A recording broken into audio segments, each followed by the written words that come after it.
Dans un cérémonial dont il a l'habitude, mais qu'il a présidé pour la toute première fois comme président du Sénat, Sa Majesté Aboubakary Abdoulaye, pour clôturer la session, a souligné que cette première session de 2026 restera gravée comme celle des grandes mutations. Le président a salué l'assiduité de ses collègues dans un contexte législatif particulièrement chargé.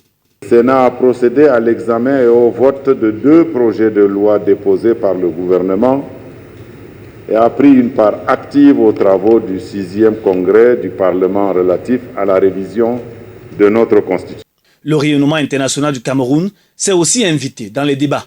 En marge de la 14e conférence ministérielle de l'OMC, le Sénat a brillamment orchestré la dimension parlementaire de l'événement. Une victoire pour la diplomatie parlementaire que le président Aboubakary Abdoulaye dédie à la vision du chef de l'État, son Excellence Paul Biya. Mais le point d'orgue de cette session demeure le volet institutionnel. Modification du code électoral, réforme du Conseil constitutionnel et surtout la révision de la loi fondamentale créant le poste de vice-président de la République. Des réformes qui, selon le patron de la Chambre haute, visent à moderniser l'État. Ces mesures et particulièrement la réforme relative à la modification de certaines dispositions de la loi fondamentale s'inscrivent assurément dans la promesse du chef de l'État dans son discours de serment d'engager des réformes visant à adapter les institutions nationales aux exigences de l'environnement.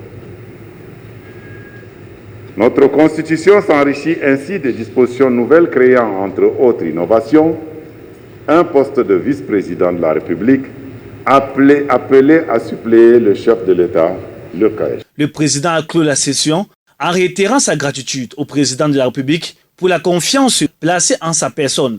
Les sénateurs quittent Yaoundé avec le sentiment du devoir accompli, prêts à porter ces réformes auprès de leurs collectivités territoriales respectives.